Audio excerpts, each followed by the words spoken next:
আসসালামু আলাইকুম সুপ্রিয় পঞ্চম শ্রেণীর ছোট্ট শিক্ষার্থী বন্ধুরা, অনেক অনেক প্রীতি ও শুভেচ্ছা গোল্ডেন ম্যাথ এডুকেশনের পক্ষ থেকে। আজ তোমাদের গণিত বইয়ের নতুন অধ্যায়ের সূচনা। নতুন অধ্যায়ের বলতে 11 খ, অনুসরণী 11 খ এর উদাহরণ শুরু হয়েছে 122 পৃষ্ঠা থেকে। প্রতিটি পৃষ্ঠার কমন কমন বিষয়গুলো আমি অবশ্যই আলোচনা করে যাব, কেননা এটা করতে হবে। তো কথা না বলে শুরু করি আজকের ক্লাসটি। ধৈর্য সহকারে দেখবে, শুধু বোঝার চেষ্টা করবে কি বোঝাতে চাচ্ছি। আশা করছি সবচেয়ে সেরা কৌশলটাই তোমরা আমার ভিডিওগুলোতে বা আমার ক্লাসগুলোতে পেয়ে থাকবে। তবে তার আগে বলে দিচ্ছি যে এভাবে যে কোনো পৃষ্ঠার সমাধান যদি সার্চ করতে চাও আমার চ্যানেলের, তাহলে একটি ইউনিক কোড আছে আমার। সেটা হচ্ছে কি, তোমরা এই যে এইভাবে যদি লেখো তাহলে চলে আসবে। যেমন GME তোমরা পড়ো 5-এ, সো 5, তারপর পেজ লেখার পরে পেজ উল্লেখ করবে। এভাবে পেজ উল্লেখ করবে, যত পৃষ্ঠা এখানে উল্লেখ করবে তত পৃষ্ঠার সমাধান পেয়ে যাবে। ঠিক আছে? তো 122 পৃষ্ঠা থেকে আজকে শুরু আছে। সো 122 পৃষ্ঠা আমরা দেখতে পাচ্ছি এখানে আয়তের ক্ষেত্রফল। আয়তের ক্ষেত্রফল যখন মনে করো এটি একটি আয়ত মানে এর একটা সংজ্ঞা আছে, বিপরীত বাহুগুলো সমান হয়, অর্থাৎ এই বাহুর বিপরীতে আছে এই বাহু, সো এই দুই বাহু সমান। আবার এই বাহুর বিপরীতে আছে এই বাহু, এই দুই বাহু সমান। মনে করো এটা যদি 3 আর এটা যদি 2 হয়, এর ক্ষেত্রফল হবে, এটা দৈর্ঘ্য আর এটা হচ্ছে প্রস্থ, দৈর্ঘ্য গুণ প্রস্থ। অর্থাৎ আয়তের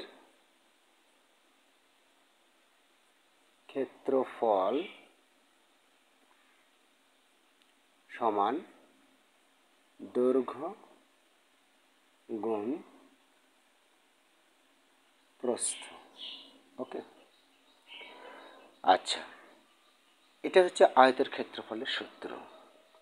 এখানে আরেকটা বিষয় লক্ষণীয় যে যখন আমরা ক্ষেত্রফল বের করব, সেটা আয়তের ক্ষেত্রফল, সামুদ্রিকের ক্ষেত্রফল, বর্গের ক্ষেত্রফল, ত্রিভুজের ক্ষেত্রফল, রম্বসের ক্ষেত্রফল, তখন একটু বিষয় লক্ষ্য রাখতে হবে। যেমন মনে করো এটা হচ্ছে সেন্টিমিটারে দেওয়া আছে, এটা সেমি, এখানেও 2 সেমি, তাহলে এর মানটা বসে, এটা কিন্তু আমি সূত্র লিখলাম। ঠিক আছে, আয়ত ক্ষেত্রফলের সূত্র। এখন আমি যে জিনিসটা বোঝাতে চাচ্ছি যে ক্ষেত্রফল বের করার সময় এককটা বর্গ একক হবে। কীরকম?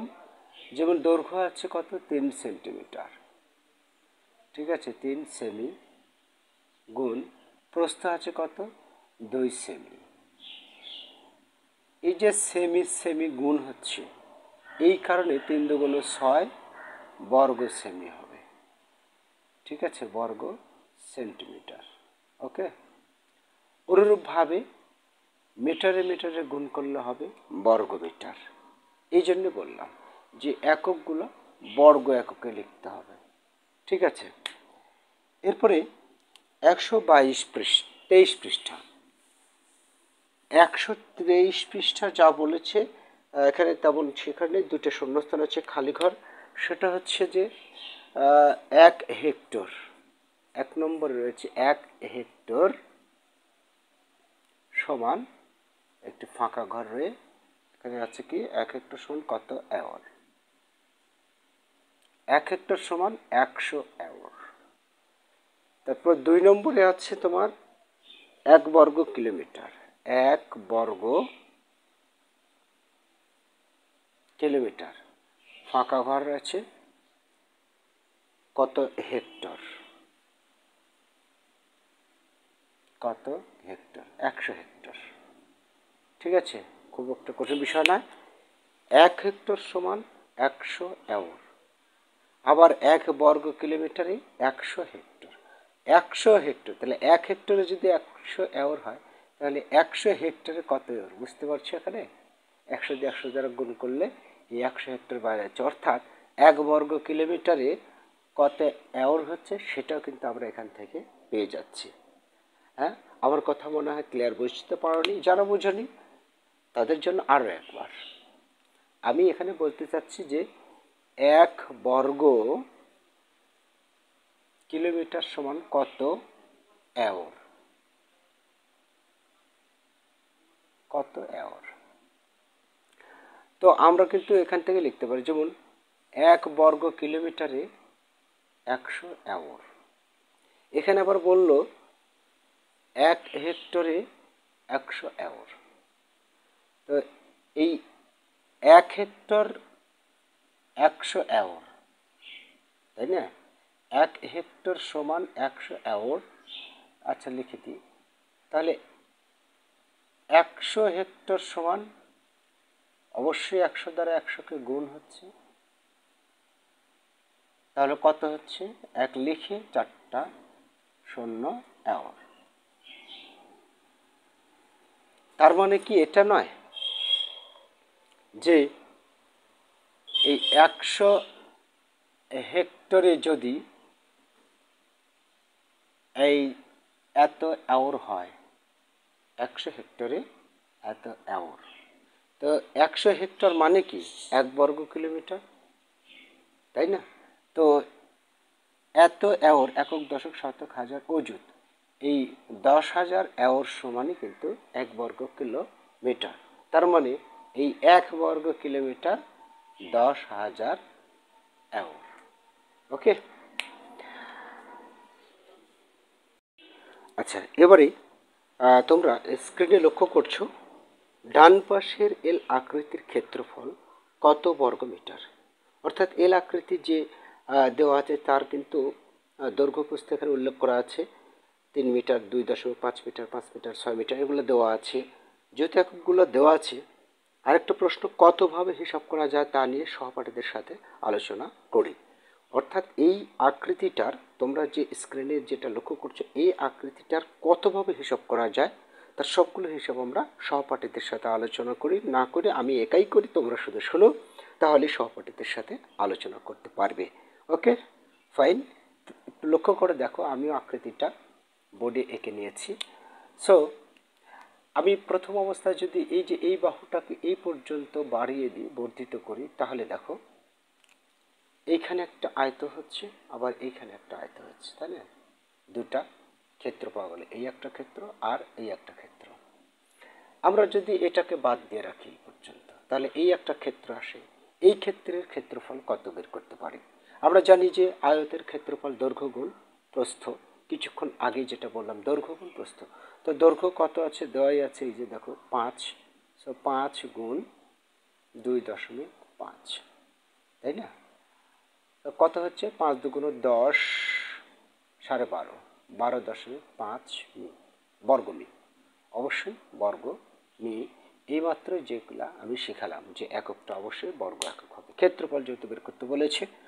আবার এই ক্ষেত্রে দৈর্ঘ্য কত আছে, 3.5 গুণ প্রস্থ আছে হচ্ছে 2, এই যে এই 2, কত হচ্ছে 3 দুগুণ 5 দুগুণ 10 0, আচ্ছা যাই এখানে।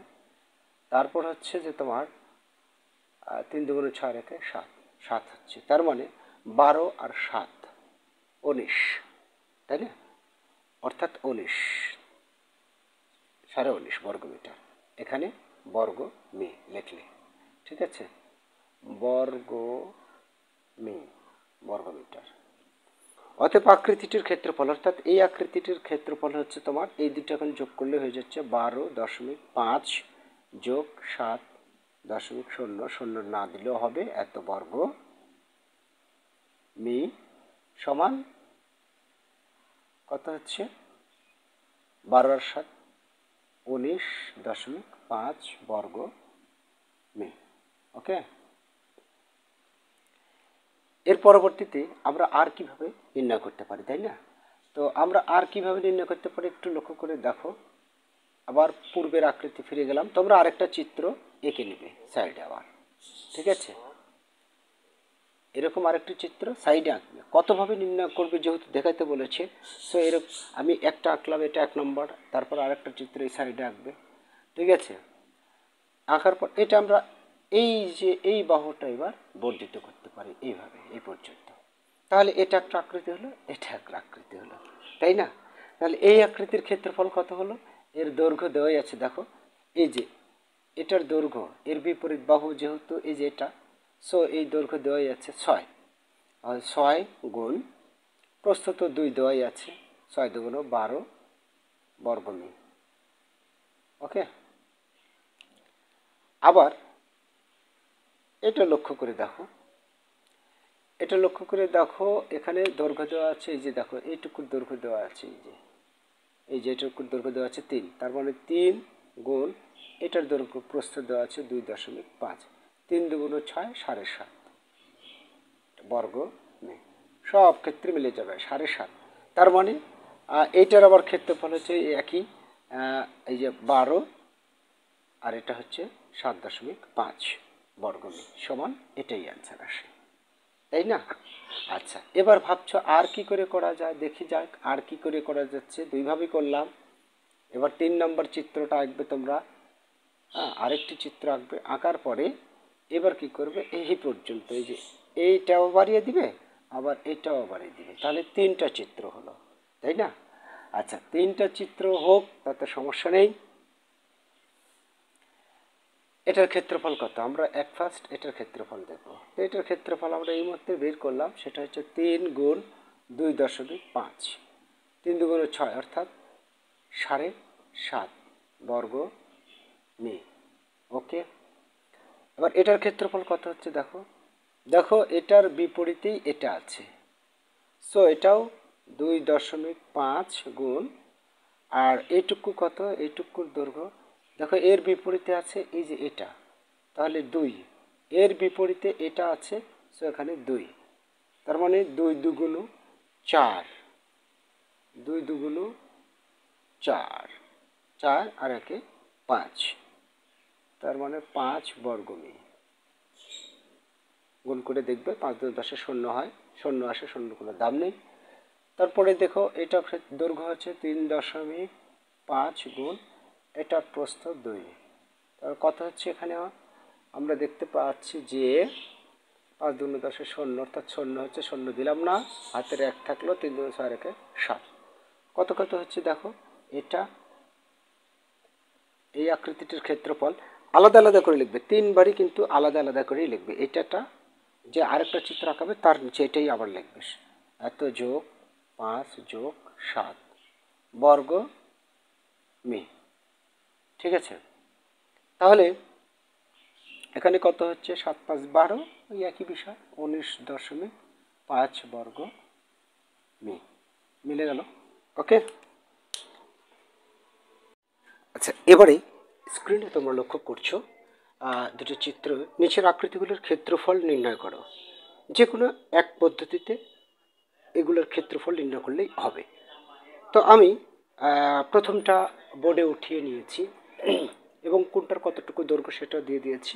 তো যে কোনো একভাবে, মানে এই পুরো এইটুকু এই চিত্রের পুরো ক্ষেত্রফল কত, তো এটাকে আমরা কেটে কেটে করতে পারি, যে কোনো একভাবে করলেই হলো। আমি সাপোজ এই যে এটা এই বাহুটা এই পর্যন্ত বাড়লাম, আর এদিকে এই পর্যন্ত বাড়লাম, তাহলে আমরা 3টে ক্ষেত্র পেলাম, 1টা 2টা 3টা। এটার ক্ষেত্রফল বের করে নেব, দেওয়াই আছে এর দৈর্ঘ্য কতটুকু, নিচে দেওয়াই আছে 55 গুণ, আর এটুকুর প্রস্থ কত, তাই না, এটুকুর দৈর্ঘ্য কত হবে সেটা আমরা কি করে বের করব। লক্ষ্য করে দেখো এই পুরোটা কত, এই পুরোটা হচ্ছে 40 মিটার। তো 40 মিটার থেকে এই যে এই অংশটুকু বাদ দাও, অর্থাৎ এই যে এই পর্যন্ত এই অংশটুকু কত আছে 25 বাদ দাও, তাহলে এইটুকুর দৈর্ঘ্য থাকছে 15, তাহলে 15, এই 55 আর এই 15, এখন যদি এটা গুণ করো তাহলে কত হবে, আমি একটু মোবাইলেই দেখে নিই খুব তাড়াতাড়ি করার জন্য। 55 গুণ 15 হচ্ছে কত, 825, এই 825 বর্গ মি। এবার আমরা এগুলা করি, খুব সহজ, এটা 15 আর এটা 40। আমরা জানি যে 5 40 200, তাহলে 3 5 15 4 200 600। তার মানে 15 গুণ 40 নিচে কেন, সরি, এটার দৈর্ঘ্য কত 25 গুণ, আর প্রস্থ কত 15।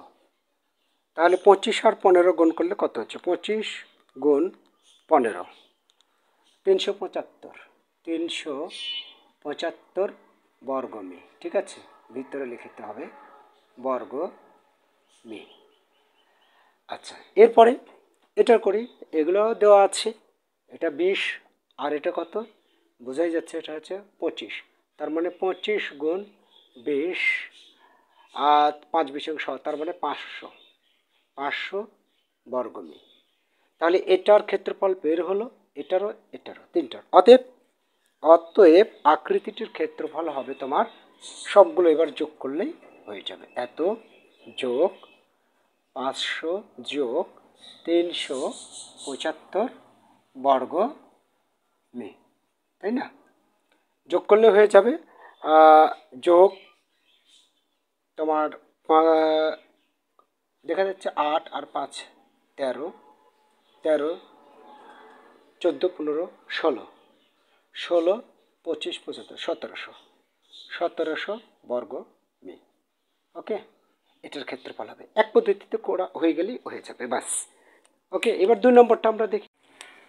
এবারে আমরা এই চিত্রটাকে যেভাবে ক্ষেত্রফল নির্ণয় করতে পারি, আমরা এভাবে করতে পারি। এই বাহুটা এই পর্যন্ত বর্ধিত করলাম, তাহলে এটা 1, এটাও 1, এটা 1, তাহলে 1 বর্গ, এটা হচ্ছে 1 বর্গ কিলোমিটার, এটা হবে 1 বর্গ কিলোমিটার। আবার এটাটা এই পর্যন্ত বর্ধিত করতে পারি। যখন বর্ধিত করব একটু লক্ষ্য করে দেখো, এটা 1, এটাও 1, তার মানে কত, এটা হচ্ছে 2 আর এখানে হচ্ছে 1, তার মানে 2 গুণ 1, তার মানে 2 বর্গ কিলোমিটার। আবার এটাটাকে এই পর্যন্ত বর্ধিত করি, তাহলে এটা 1 আর এখানে কত, এটা ছিল 2 আর এটাকে 3, তার মানে 3 গুণ 1, তার মানে 3 বর্গ মি কিলোমিটার, 3 বর্গ কিলোমিটার। আচ্ছা, এবার এইটুকুর পুরোটা একটা ক্ষেত্রফল থাকলো। এটা কত 2, এখানে লেখাই আছে 2, এই যে তোমরা লক্ষ্য করছো এটা 2, সো এটাও 2, তাই না? তারপর এখানে 4, এটাও 4, তার মানে 4 গুণ 2, 4 দুগুণ 8 বর্গ কিলোমিটার। তাহলে পুরোটুকুর ক্ষেত্রফল কত হলো, 8 যোগ 3 যোগ 2 যোগ 1 বর্গ কিলোমিটার, তাই না? আচ্ছা, কারেন্ট চলে গিয়েছিল বলে এমনটা দেখা যাচ্ছে, তারপর আশা করছি স্পষ্টই দেখা যাচ্ছে। 8 3 11 12 13 14, তার মানে 14 বর্গ কিলোমিটার। এই আকৃতিটির ক্ষেত্রফল 14 বর্গ কিলোমিটার। তো ঠিক আছে শিক্ষার্থী বন্ধুরা, তাহলে আশা করছি তোমরা খুব ভালোভাবেই বুঝে গেছো এই 124 পৃষ্ঠার এই কাজগুলো। আগামী দিনে ইনশাল্লাহ পর পৃষ্ঠা থেকে তুলে ধরবো। ভালো থেকো, তোমাদের দীর্ঘ জীবন কামনা করে এখানে শেষ করছি। আল্লাহ হাফেজ।